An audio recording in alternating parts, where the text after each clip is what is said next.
Game 1 finally in the books. It was a blowout win. It's what we expected when playing Nevada, so let's talk about it. All right, so on offense, Drew went 22 for 26 with an 84.6 completion percentage. That's really good completion percentage.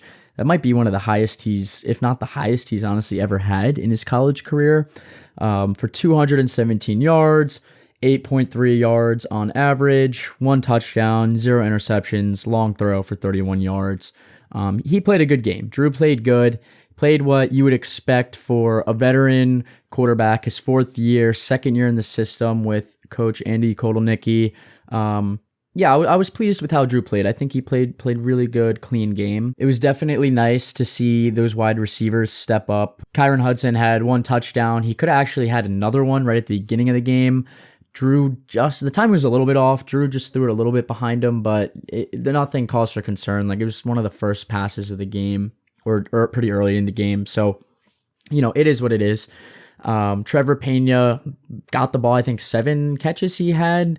So he, actually was a really big factor as well with Kyron Hudson. So coming off from last season, we know how that was with the receivers, and, it's game 1 against Nevada. So let's take it with a grain of salt, but it just looked different to me. Like, the receivers just looked so explosive. They looked so fine-tuned. They looked like what they are, which is 4th year experienced guys who have produced at, other big schools. And so to me, it's a lot more promising than, who was it? Trey Wallace last year against West Virginia. That first game had a great game, and then we never really saw that same game from him the rest of the year. But I don't know. It just feels different with these receivers to me. And I really think they're going to be good based on that game. We didn't get Devontae Ross involved, but I know he had to miss some practices and that, and I expect him to get involved more throughout the season. So really happy with that. And a lot of the reason we actually threw the ball so much, and Kyron had a lot of catches and Trevor had a lot of catches as well, is because the run game honestly it wasn't good today. Not that Nick and Katron weren't good. They made some plays when they got the ball thrown to them, not just on the ground, but the offensive line kind of, not to sugarcoat it, they didn't play well. We mixed in a couple extra offensive linemen. I think we had 7 playing, kind of rotating in and out. And an offensive line needs to play as one, even though it's a bunch of different guys. It could be 5, 6, whatever. Penn State likes to throw 7 out there sometimes, but they like to play as one. And when you mess up that chemistry to an extent, that could have hindered us a little bit. But honestly, like, a lot of players on the offensive line were just kind of missing some blocks, not really having the right assignments, and just kind of missing and not, honestly, just not playing well. So yeah, that's interesting. We definitely did not expect that to happen, but I don't think it's too much of a cause for concern. Like, we know who these guys are. I definitely expect them to get it corrected. We've seen how they played last year, especially at the end of the year. It's a good unit. It's a veteran unit. I think it was just a bad game. Shout out to Landon Tangwall, but something he was saying in one of his podcasts was he thinks Andy Kotelnicki maybe got a little too cute as well with the offensive line, trying to do some things that it's like, enough of all the cute stuff. Just put our guys, up against them and just dominate them, because we have the talent advantage clearly there, and we were just trying to do a little too much. And then with them missing some assignments and all that, they didn't play well, and so that impacted how the running backs are able to perform. You can't always have perfect blocking at this level, but at the same time, if there's people just aren't being blocked, you're just going to get tackled. And that's the reality of it. So when it comes to Nick and Katron, we know who they are. We know they're going to be good. Honestly, really the same thing with the offensive line. I'm not worried about it. I'm not thinking we're not going to be able to run the ball this year or anything like that. And honestly, Nevada's whole plan in this game was just stop the run, and then also stop any deep balls, but we'll get to that. They knew we have Nick and Katron. They knew we had this offensive line. They didn't know anything about these receivers, right, in our offense at least. And so their plan was definitely to stop the run, and it worked, honestly. But even though that's their plan, we are a way better team. We should be able to still run the ball on them more than we did. I think our average yards per carry was like 3 point something yards per carry, which is really not that great. And the longest run of the day was actually from Trevor Pena at like 13 yards or something like that. So yeah, not really a great day for the running backs and offensive line, but I'm not worried about it because what they were trying to give us and really what they were trying to make us do was just pass the ball. And that's what we did, and we did it pretty well. I mean, we talked about those numbers. Drew had like 86% completion percentage, so really good. Trevor Pena, 7 catches. Kyron Hudson, 6 catches, I believe it was. So we spread the ball around. Some of the tight ends got the ball. Tight ends actually really didn't get the ball that much. Khalil Dinkins, I don't even know if he got a pass to him. I think he did get one, or I think he got one. Luke Reynolds, Andrew Rapplier got some, but really not really though. But we definitely took what the defense was giving us, right? They took away the run and they took away the deep ball. And so they're just kind of giving us everything in between, right? So shorter passes around 10 yards, 12 yards, maybe even, 15 or 5 yards.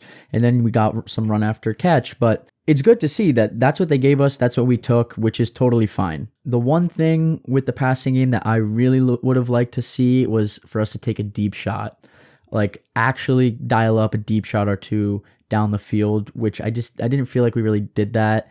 I know that Nevada was taking away the deep shot, but come on, it's Nevada or Penn State, right? They can try to take it away, and they can for most of the game, but we should be able to maybe get one on them, right? So I would have liked to see it. We didn't even take a shot really, so I would have liked to see it, but overall it was a good passing game. Cannot complain.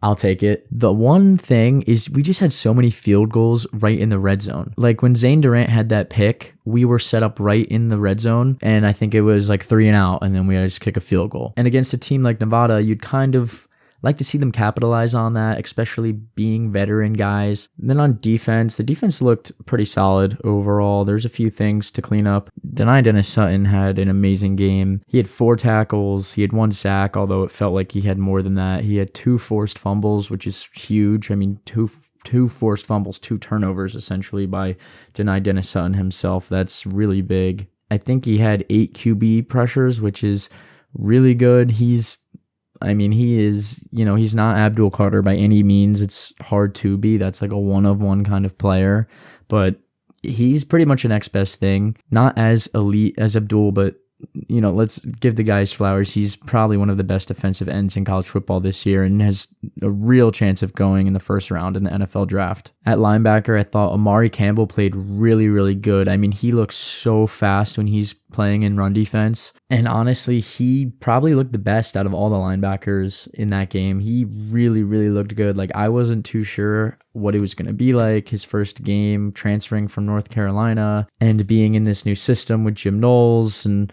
brand new defense that's pretty complex. He looked probably like our best, like I said, probably like our best linebacker. And then Tony Rojas, Dom DeLuca, they did their thing. They looked solid. Zane Durant came up with that interception, which was really cool. It's always cool to see offensive lineman. It's cool to see a defensive lineman get an interception like that and kind of run back a little bit, almost score a touchdown. Probably the biggest area of worry so far on the defensive side of the ball is really just that second defensive end. Last year, right, we had Abdul and then we had Deni Dennis-Sutton as essentially like the co-partner, pretty much a guy who's a really, really, really good defensive end. But, there was that marquee guy in Abdul. This year, that marquee guy is Deni Dennis-Sutton. We don't really have that like really good defensive end as the counterpart this year. That could end up being Zariah Fisher, but he was out this game. He's been hurt for the past 2 years. I think it's been at this point. And so he's going to be back this year. He's going to be, I think, play next game. He could have played this past game. The coaches just wanted him to sit out. So if he can have a solid year, we'll be fine. But without him right now, it's really some young guys that we have to put there. And I think they're going to end up being really good, those young guys at defensive end. It's just, they're freshmen. It's their first time ever playing. We kind of need that guy that's going to, be pretty solid consistently throughout the entire year and doesn't really have too many growing pains. We're not really looking to develop starters throughout the season. We're obviously looking to develop those younger guys for sure throughout the season. They're going to get significant reps, but we don't want them to be the starters as they're being developed. So that's definitely an area that, a position that we want to watch out for and kind of monitor. But again, first game for, let's take it with a grain of salt here. Talking about special teams, I'll touch on it real quick because we just saw a lot of it, at least a lot of field goals. That was great. Ryan Barker, I think he went 4 for 4 on field goals. That's awesome. I have a lot of confidence in him, from when we're within his range, that he's going to probably nail every one of them for the most part. That's one of those things that you don't think about it being a luxury to have until you're in a situation like we were last year when Sanders Sahadak, the kicker, missed a bunch of, I think he missed an extra point. He missed a bunch of field goals that were really close, and it was just like not a good. We left so many points off the board essentially. And then punting wise, we didn't have to punt the whole game, so we didn't see any punting. But Gabe Nwosu, I think I just pronounced his name totally wrong. He actually won the starting punter job over Riley Thompson's been the starter for the past 2 years. So, that's kind of some big news. But James Franklin's given some pretty high praise, saying that he's actually the best kicker we've had since Jordan Stout, was an amazing kicker, punter at Penn State, and he is in the NFL still right now. But overall, I think it was a good game one.